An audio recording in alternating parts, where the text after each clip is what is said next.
नमस्कार, बहुत स्वागत है आप सभी का। आप देख रहे हैं इंडिया डेली। 3 का सवाल के साथ मैं हूं नैना यादव और मैं हूं आपके साथ किरण। नमस्कार, आपके साथ मैं हूं मीनाक्षी रजा। 3 के सवाल में आज हम किस मुद्दे पर बातचीत करने वाले हैं, सबसे पहले आपको वो बता देते हैं। कनाडा में खालिस्तान समर्थक अब बेलगाम हो चुके हैं और ऐसा लग रहा है कि सरकार इनसे कोई संबंध नहीं रखती है, जिस वजह से इनका आतंक अब सड़कों पर देखने को मिल रहा है।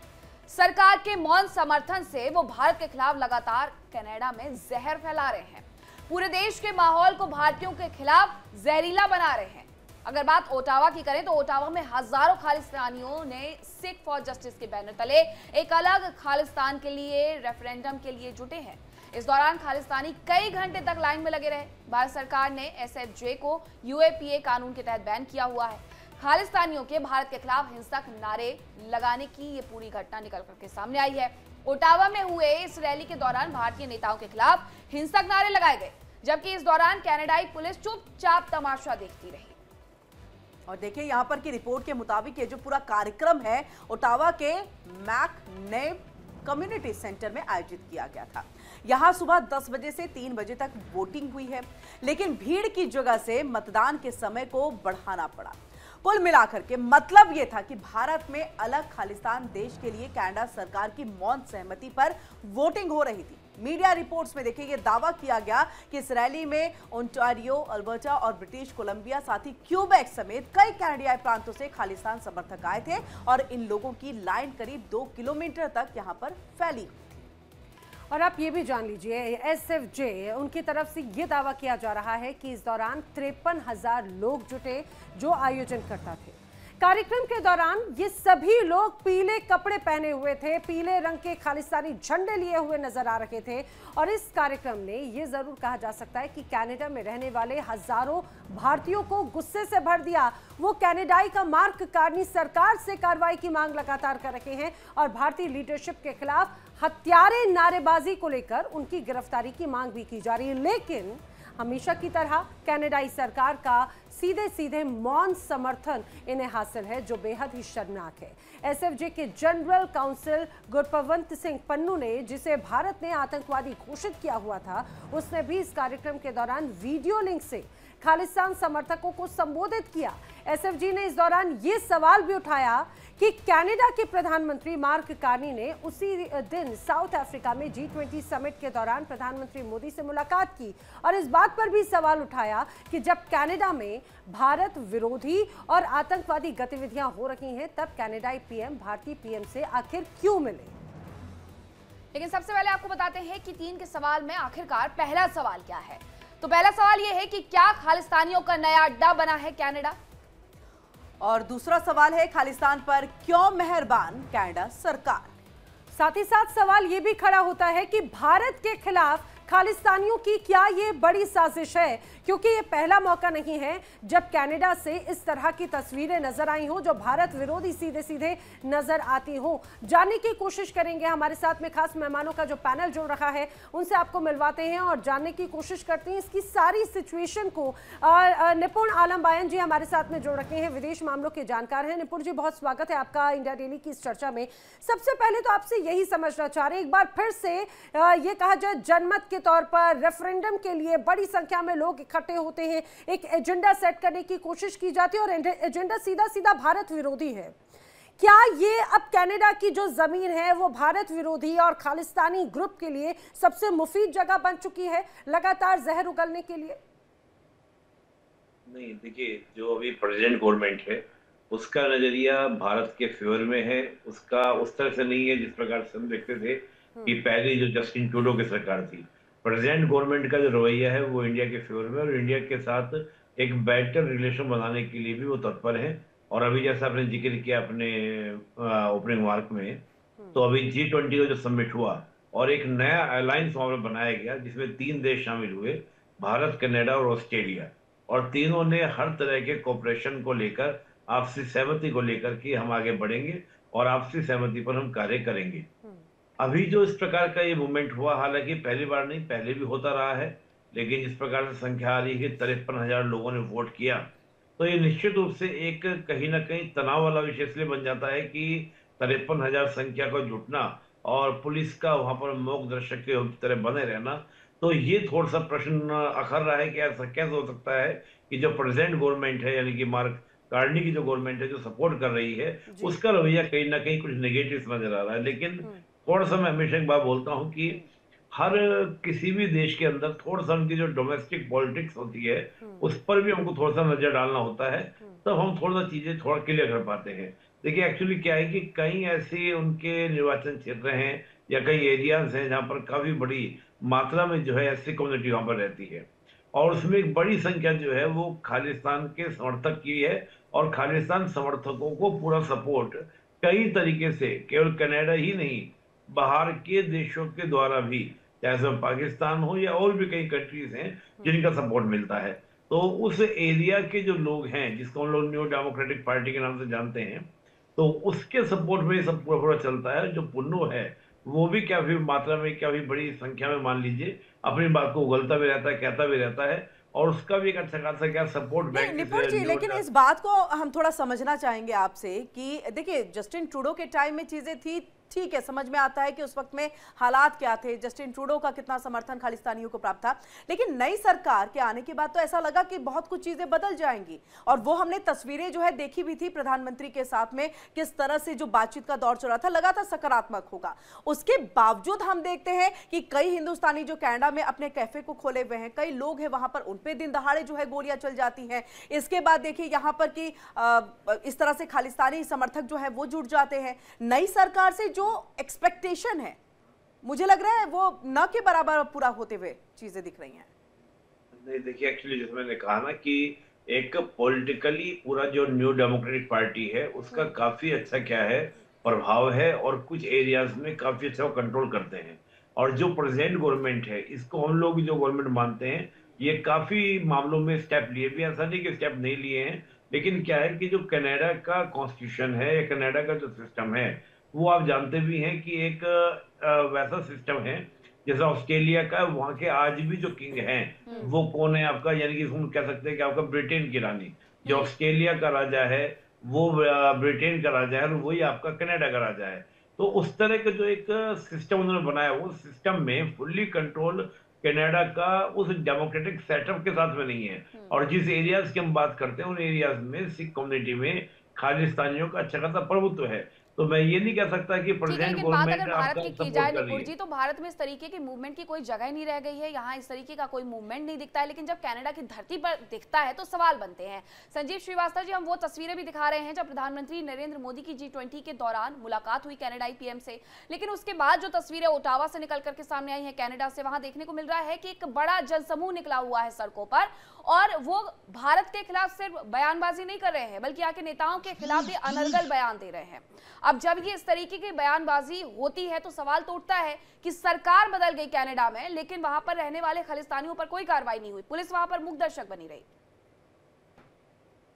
नहीं देखिए, एक बात बिल्कुल स्पष्ट है कि कनाडा की जो धरती का जो दुरुपयोग और उसका एक्सप्लॉयटेशन, अनेक जो अतिवादी आतंकपरस्त जो ताकतें हैं, ये जो खालिस्तान की जो कल्पना है, काल्पनिक जो खालिस्तान का जो मंसूबा है, ये भारत में तो ये डेड इशू है, भारत में तो ये कभी रिवाइव हो नहीं सकता। लेकिन विदेशों की धरती पर जा करके ये कुछ साजिश जो करता है, वो इसको फिर से रिवाइव करने की कोशिशें कर रहे हैं, साजिशें रच रहे हैं।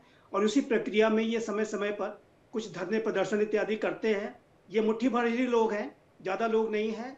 और इनके बारे में जो है भारत सरकार ने एक बाकायदा लिस्ट भी कनाडा की सरकार को दे रखी है कि किन किन लोगों को जो है हम अपने डिपोर्टेशन जिनका चाहते हैं। उस फहरिस्त का कोई औचित्य रह जाता है क्या, कोई प्रभाव नजर आता है?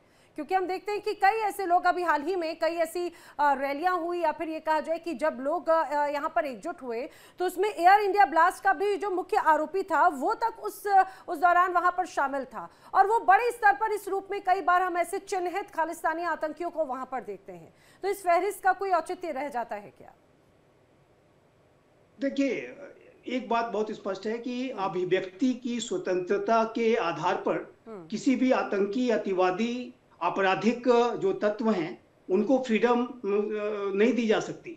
और उनके खिलाफ सख्त से सख्त कार्रवाई होनी चाहिए। यही बात तो भारत डे वन से कर रहा है कि कनाडा की धरती पर एंटी इंडिया एक्टिविटीज लगातार जारी हैं और उस तरीके की कार्रवाई को यदि कनाडा की कार्ने की सरकार करके दिखाती है तो ये भारत और कनाडा के संबंधों को बेहतर बनाने का सबसे बड़ा कदम होगा। सिर्फ कंप्रिहेंसिव इकोनॉमिक पार्टनरशिप के ऊपर बातें रिज्यूम करने से या सिर्फ कुछ बयान दे देने से कि हम जो है इस संबंधों में सुधार लाएंगे, और जरूर मुलाकातें हुई हैं, प्राइम मिनिस्टर कार्नी की प्राइम मिनिस्टर मोदी से मुलाकातें हुई हैं और जस्टिन ट्रूडो के बाद से स्थितियां जरूर बेहतर हुई है। लेकिन सबसे बड़ी जो भारत की जो मांग है, संजीव जी एक बात मुझे समझाइए, अभी तक हम देखते थे खासतौर से कनाडा में कई बार बड़ी ऐसी तस्वीरें सामने आई जहां पर तिरंगे का अपमान करते हुए कुछ खालिस्तानी समर्थक नजर आते हैं तलवार से, कभी पीएम मोदी सीएम योगी तक का जिक्र वहां पर होता रहा। लेकिन इस बार तो एक अलग तस्वीर थी, यहाँ पर खालिस्तानी रेफरेंडम में बाकायदा वोटिंग कराई गई और उसमें यह कहा गया कि जो भारत के हिस्से का पंजाब है उसको क्या अलग कर देना चाहिए, क्या पंजाब को भारत से अलग करके एक नया आजाद देश खालिस्तान बनाया जाना चाहिए। इस पर वोटिंग तक होती है, खुल्लम खुल्ला लोगों को इकट्ठा किया जाता है। तो क्या ये वहां के मैनेजमेंट, वहां की जो पूरे ये कहा जाए कि टॉप लीडरशिप है, उनके कानों तक जू नहीं रेंगती होगी और उसके बावजूद यहाँ पर ऐसे कार्यक्रमों का आयोजन हो सकता है? क्या ये पॉसिबल है? बिल्कुल, इस तरीके के जो भी ऐसे आपराधिक, अतिवादी, आतंकपरस्त जितने भी एलिमेंट्स हैं, इनके खिलाफ तो सख्त कार्रवाई होनी चाहिए। उन्हें इस तरीके का जो है किसी भी मित्र राष्ट्र के विरुद्ध साजिशें करना, उसका प्रोपेगेंडा करना, हमने ये भी देखा था कि वो पहले झांकियां निकालते थे और झांकियां में हमारे जो पूर्व प्रधानमंत्री श्रीमती इंदिरा गांधी को मारते हुए, गोलियां चलाते हुए भी झांकियां उसमें देखी गई। हमारे जो एम्बेसडर संजय वर्मा के पोस्टर्स जारी किए गए और उन पोस्टर्स पे उनके एसोसिएशन की अपील की गई। तो और मंदिरों पे जो हिंदू मंदिर है और हिंदू कम्युनिटी के जो लोग हैं उनको टारगेट ये करते हैं। कपिल शर्मा जी के कैफे पे गोलियां चलाई जाती हैं। तो ये जो सारी आपराधिक, अतिवादी, आतंकपरस्त जो गतिविधियां हैं वो कनाडा की धरती से हो रही हैं और जो कि मैं कहूंगा, मैं अवश्य इस बात को कहना चाहता हूं कि भारत के लिए तो जो ये हानिकारक है ही, ये कनाडा के लिए भी हानिकारक है। इस तरीके के अतिवादी, आतंकपरस्त ताकतों का वहां पर एक्टिव रहना, ये तो फिर कनिष्का बॉम्बिंग के कोई घटना को करा सकता है। कनिष्का बॉम्बिंग में इसी चीज को जो संजीव जी कह रहे हैं, जो उन्होंने पहले में ये इस बात का जिक्र किया था कि कई मतलब ये जो खालिस्तानी संगठन है वो भारत में तो चलिए अभी फिलहाल उनका नामो निशान बहुत ही रेयर ऑफ द रेयरेस्ट देखने को चीजें मिलती हैं, लेकिन कनाडा में ये रिवाइव करे। लेकिन क्या ऐसा नहीं लग रहा है कि पंजाब में कई समर्थक अभी भी मौजूद है? हाँ, आवाज उठाने के लिए उनको एक मौका नहीं मिल पा रहा है और ये उठती हुई आवाज जो कनाडा में उठ रही है, ये वहां पर ये चिंगारी जाकर के गिर सकती है और फिर स्थिति जो है वो भारत के लिए खराब हो सकती है, पंजाब के लिए खराब हो सकती है। इसमें कोई दो राय नहीं, गुंजाइश से इनकार नहीं कर सकते। देखिए, ये तो इस बार आपको याद होगा जब हमारे 2024 के चुनाव हुए थे तो अमृतपाल सिंह जो खालिस्तान समर्थक है उसका चुनाव जीतना अपना भी प्रदर्शित करता है कि पंजाब में ऐसे लोग हैं जो इस प्रकार की चीजों को पसंद करते हैं। तो इसमें आप डिनाई नहीं कर सकते। हमने ठीक है चीजों को, जो मूवमेंट था जो इंदिरा गांधी जी के समय में था और बाद में उसको बिल्कुल सरप्रेस कर दिया गया, भविष्य में संभावना भी नहीं है, लेकिन इस प्रकार की वॉइस उठ सकती है। और देखिए, इस प्रकार का जो जनमत संग्रह होता है इसका कोई वैलिडिटी नहीं होती क्योंकि लीगल इसका कोई स्टेटस नहीं है, क्योंकि किसी गवर्नमेंट के द्वारा नहीं कराया जा रहा। लोग इकट्ठा हुए जनमत संग्रह आप और मैं भी कर सकते हैं, कहीं पर बैठकर हम 50 लोग इकट्ठा हो जाए हम जनमत संग्रह करते हैं। लेकिन द्रोह, विद्रोह, हिंसा, इस तरह की चीजें तो दिख सकती है ना, ये तो इस बात से इनकार नहीं। जी हाँ, उसी बात पे मैं आ रहा हूँ। तो ये जो जनमत संग्रह की जो इस प्रकार की नौटंकी, मतलब मैं इसको नौटंकी मानता हूँ क्योंकि हमारे जो कनाडा में जो उच्चायुक्त थे उन्होंने भी इसको नौटंकी ही करार दिया है। अभी 1 घंटे पहले उनका स्टेटमेंट आया था। तो मैं ये कह रहा हूँ कि ये तो पहले भी हो चुका है, कई बार इन्होंने इस प्रकार की जनमत संग्रह करे हैं। उससे भी बड़ी जो खतरनाक बात है, वहां पर ये क्या करते हैं, मूवीज दिखाते हैं लोगों को, इंदिरा गांधी जी की मूवीज दिखाई जाती हैं, लोगों को भड़काऊ भाषण दिए जाते हैं, उसके बाद फिर जनमत संग्रह इस प्रकार की चीजें करते हैं। और यहाँ पर देखिए थोड़ा सा मैं एक बात और कहूंगा, थोड़ा कॉन्स्टिट्यूशनल भी देखें। कनाडा के अगर आप संविधान को देखेंगे, जैसे हमारा संविधान है, हमारे संविधान का आर्टिकल 19 वाक अभिव्यक्ति की आजादी देता है, लेकिन वहीं आर्टिकल 19(2) में इसमें प्रतिबंध भी लगाता है। लेकिन कनाडा के कॉन्स्टिट्यूशन में इस प्रकार के प्रोविजंस नहीं है। तो मुझे कई बार ऐसा भी लगता है कि सरकारों ने खुद भी अपने हाथ वहां पर बांधे हुए हैं और वहां व्यक्ति के नाम निपुण पर आलम बयान जी, लेकिन अगर भारत की तरफ से बार बार इन मुद्दों को लेकर के बात पूछी जाती है, सवाल उठाए जाते हैं कि लिस्ट थमाई जाती है, तो कनाडा की सरकार को मुझे लगता है कि थोड़ा सा तो ध्यान देने की जरूरत है। अब संजीव श्रीवास्तव जी, कनाडा की धरती पर इस तरीके का प्रदर्शन हो रहा हो या कहीं पर भी हो रहा हो, लेकिन ये भारत के खिलाफ प्रदर्शन है, हमें इस बात को भूलना नहीं चाहिए। भारत के लिए ये कभी भी खतरा बन सकता है। भारत सरकार की तरफ से क्या कदम उठाए जाएंगे अब? देखिए, आज का ये जो नया भारत है प्राइम मिनिस्टर श्री नरेंद्र मोदी के नेतृत्व का, वो चाहे वो आतंकवाद हो, चाहे वो अतिवाद हो, चाहे वो साजिश देश के अंदर रची जाए या देश के बाहर रची जाए, उसके खिलाफ जीरो टॉलरेंस का अप्रोच है। और यही जो जीरो टॉलरेंस के अप्रोच के साथ भी ही हम कनाडा की सरकार से हमने डे 1 से अपील की कि आप वहां पर जो वांछित जो आतंकी अतिवादी छुपे हुए हैं उनको आप हमारे हवाले कीजिए। और इस तरीके की जो मांग है वो भारत आज भी कर रहा है। और भारत का ये जो अपील, जो भारत की ये जो रिक्वेस्ट कनाडा की सरकार से है, वो आज भी कायम है। यदि कनाडा की सरकार इस पूरे भारत की मांग के ऊपर प्रोएक्टिव होकर के कदम उठाती है और इन आतंकियों अतिवादियों को भारत को हैंडओवर करती है, तो इससे अच्छा और कुछ नहीं हो सकता। और ये भारत और कनाडा के जो संबंधों को बहुत बेहतर बनाएगा। और जो भी सेपा के नेगोशिएशंस चल रहे हैं, जो भी भारत और कनाडा के बीच के अन्य सेक्टर्स के जो कोऑपरेशन है, इंडो पैसिफिक का जो कोऑपरेशन है, उसको सबको मजबूत बनाएगा ये, और ये कनाडा के हित में भी अच्छा होगा। देखिए, भारत और कनाडा के बीच के जो संबंध है वो बड़ी ही प्रगाढ़ और गहरे हैं। मैं एक बात स्पष्ट रूप से कहना चाहता हूँ। और ये जो संबंध है उसको पीपल टू पीपल जो कनेक्ट है, जो हमारा हिंदू जो कम्युनिटी के जो लोग वहाँ कनाडा में रहते हैं, सिख हमारे जो भाई बहन कनाडा में रहते हैं, सभी ने उनको गढ़ा है, बनाया है, मजबूत किया है। और हमारे जो ये साझा लोकतांत्रिक मूल्य, साझा हित, अवसर, चुनौतियां जो हैं, उन्हें वो जो एक बहुत ही मजबूत आधार भारत के और कनाडा के संबंधों को बनाते हैं। लेकिन इन संबंधों को बिगाड़ने की जो साजिशें हैं, ये कुछ तथा कथित ये खालिस्तान इत्यादि का नाम लेकर के, जो कि सिर्फ एक काल्पनिक विचार है। अगर मैं पुरानी लिस्ट की बात करूं तो कुछ खालिस्तानी समर्थक वहां पर मारे भी गए थे और आरोप ये लगाए जा रहे थे कि भारत की तरफ से ये खुफिया एजेंसियों की तरफ से किया गया है, हालांकि उसके कोई सबूत नहीं मिलते हैं। खालिस्तानियों के मन में डर है, लेकिन अगर उस डर में कनाडाई सरकार थोड़ा सा पकड़ बना लेगी तो हो सकता है कि इस तरीके के मूवमेंट को वहां रोका जा सके।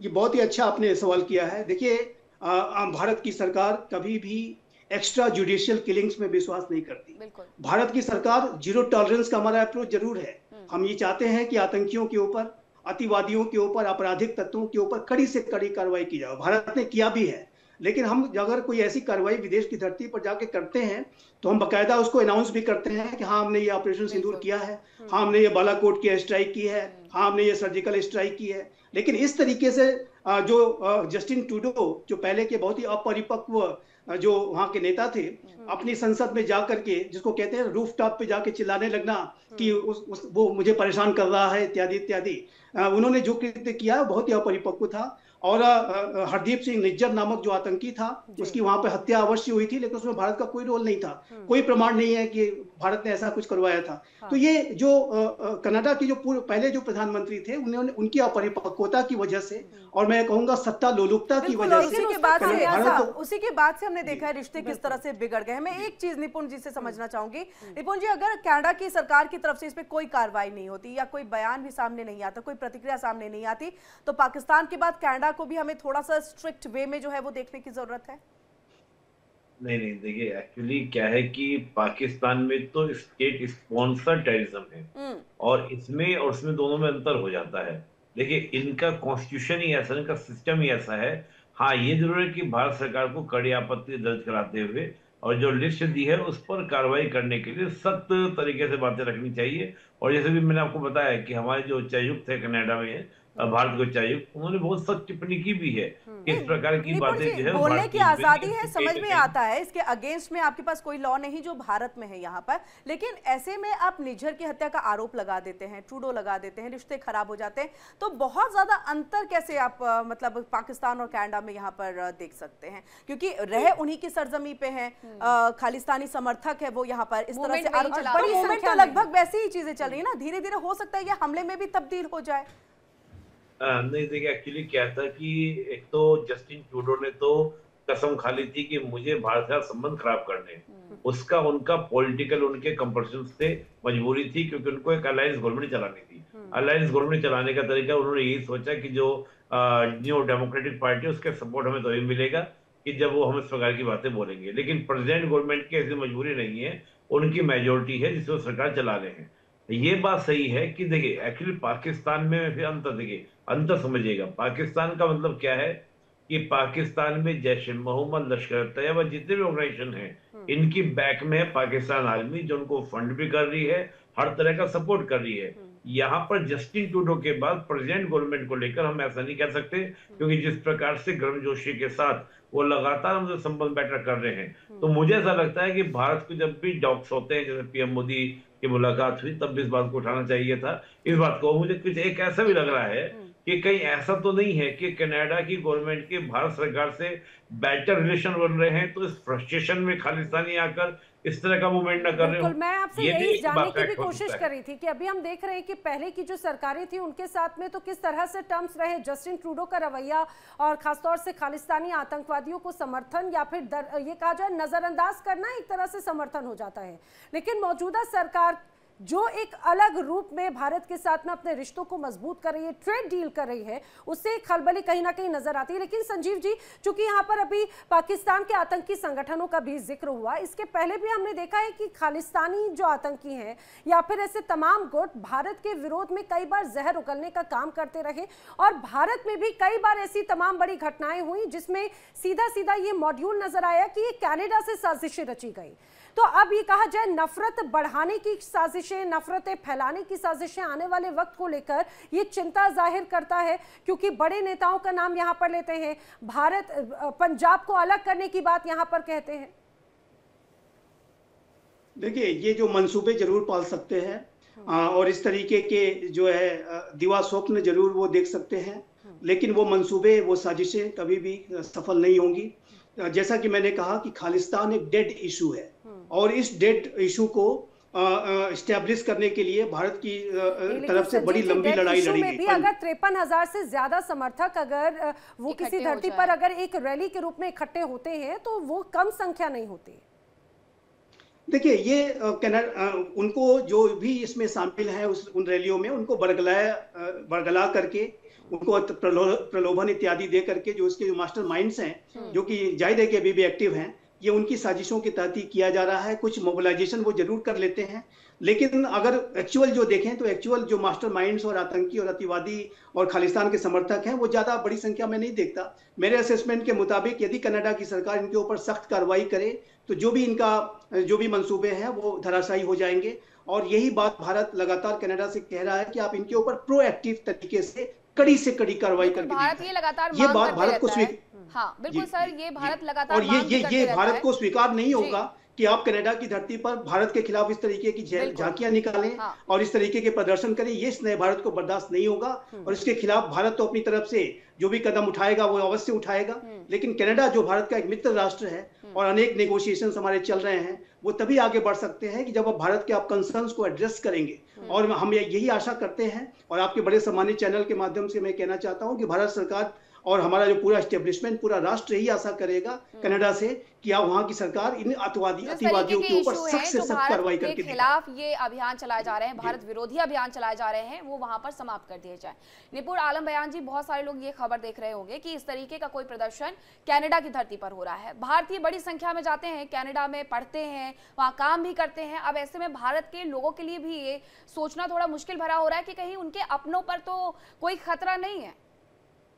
देखिए, एक बात अभी संजीव जी ने बड़ा अच्छा बताया और मैं 2-3 बात इसमें जोड़ूंगा। देखिए, क्या था कि जब हम किसी कंट्री के साथ रिलेशंस बनाते हैं तो उसकी प्रकृति 3-4 तरह की होती है। तो इकोनॉमिकल रिलेशंस होते हैं, स्ट्रेटेजिकल रिलेशंस होते हैं, पॉलिटिकल रिलेशंस होते हैं, इसके अलावा कल्चरल रिलेशंस होते हैं। अभी मैं जो देख रहा हूँ, कनाडा इकोनॉमिकल रिलेशन और स्ट्रेटेजिक रिलेशंस बढ़ाने के लिए बड़ा बेताब है। जो मैंने कहा G20 की समिट में एक नया फोरम बनाया गया, कनाडा, भारत और ऑस्ट्रेलिया फोरम। इस फोरम में मेनली इकोनॉमी और साथ में स्ट्रेटेजिकल इश्यूज को डिस्कस किया जाएगा या उस पर कोऑपरेशन किया जाएगा। पॉलिटिकल इश्यूज को यहाँ पे भी डिस्कस नहीं किया गया और जो ये मुद्दा हमारे सामने आ जा रहा है ये पॉलिटिकल मुद्दा है। लेकिन यहाँ पर कल्चर, एजुकेशनल और सारे जो विषय हैं उन पर किसी तरह का कोई तनाव नहीं, कोई टेंशन नहीं। ये जरूर हो सकता है कनाडा की गवर्नमेंट तो किसी तरह का सपोर्ट मुझे नहीं लगता भी करेगी, क्योंकि जिस प्रकार से मैं देख रहा हूँ उनका व्यवहार हमारे साथ में, लेकिन ये हो सकता है कि जो खालिस्तान के समर्थक हैं वो कुछ अटैक्स करने की बातें करें भारतीयों के साथ, जो वहां पर कम्युनिटीज हैं, जो अलग अलग, जिसमें हम बात करें मंदिर पर अटैक हुआ था, तो इस प्रकार का अटैक करने का प्रयास, क्योंकि खालिस्तान को ये तरीका रहा भी खालिस्तानियों का कि हिंदू कम्युनिटी को टारगेट करो।